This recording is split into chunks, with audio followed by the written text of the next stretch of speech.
ታኩር እንደምን አለ? ሰላም ነህ? መጀመሪያ ላደረከው ነገር በጣም አመሰግናለሁ።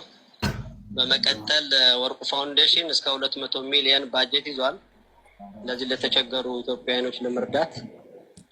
አሁን አንተ ሄደህ ለጎበኛው በዚህ ሰዓት መዋጮ የምታደርጉበት ግን 15 ሚሊዮን ብር ገቢ ያደርግላችኋል።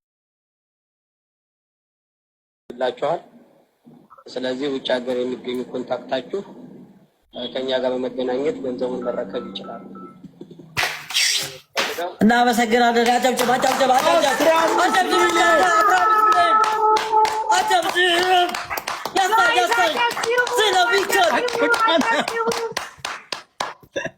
ወይኔ ወይኔ ወይኔ ስለሚቻል አልጨረስኩም። አንድ ጊዜ እንጨርሰው እንዳለ ነው የምናቋቁመው ሁሉንም። እሺ እሺ፣ ያንተም ሰርፕራይዝ ስላለ አንድ ላይ እንስማው። እሺ፣ ራስ አሳቀኝ። ማን ነው? ቀጥል ፈልገው ሀገር የሚገኙ ኮንታክታችሁ ከኛ ጋር በመገናኘት ገንዘቡን መረከብ ይችላል። ይሄን ነው የምፈልገው። አንተም በተመለከተ ግን ድርጅቱ የ5 ሚሊዮን ብር መኪና ለግልህ ሸልመዋል።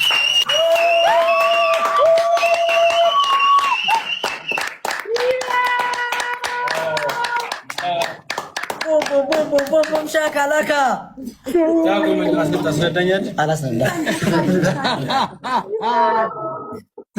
ኧረ በቃ ከዚህ በላይ ለድርጅታችን ያደረገልን ነገር፣ ለአግማሽ ኢትዮጵያ ያደረገልን ነገር በጣም ታሪክ የማይረሳው ነገር ነው። አቋቁመን ነው ይህንን ነገር የምናሳየው። አቋቁመን ማህበረሰባችንን አቋቁመን ነው እናንተ የምናሳያችሁ። በጣም ነው የምናመሰግነው። ወዳይ እኔ ልቤ እየመታ ነው። ውዴ ቀጣለ እንዴ? ቀጣለ ጋይስ ቮይሱን ልጨርሰው። እኮ አለ ማለት ነው ውዴሽ።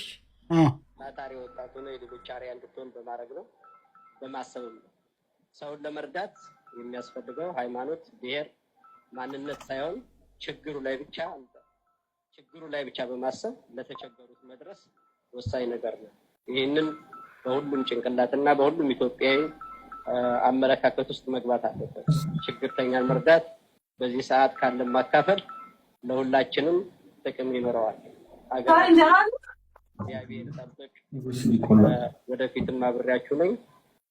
ምንም ችግር የለውም፣ ይስተካከላል በተለያየ ነገር። አመሰግናለሁ።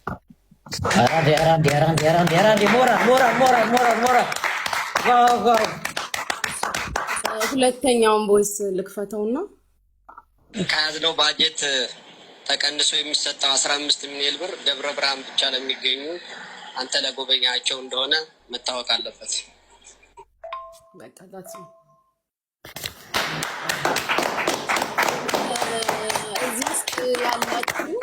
እዚህ ውስጥ ያላችሁ 13,000 ኦልሞስት 14,000 ሰዎች ታላቁን አባታችንን ወንድማችንን ጋሽ ወርቁ አይተነውን በማመስገን ኮመንት ላይ እግዚአብሔር ረጅም እድሜና ጤና እንዲሰጣቸው ከክፉ ሁሉ እንዲጠብቃቸው ምኞታችሁን ፍቅራችሁን በኮመንት ግለጹ። እግዚአብሔር ያክብርልን፣ ኑርልን ጋሼ፣ ክፉ አይንካክ፣ እድሜና ጤና ይስጥልን።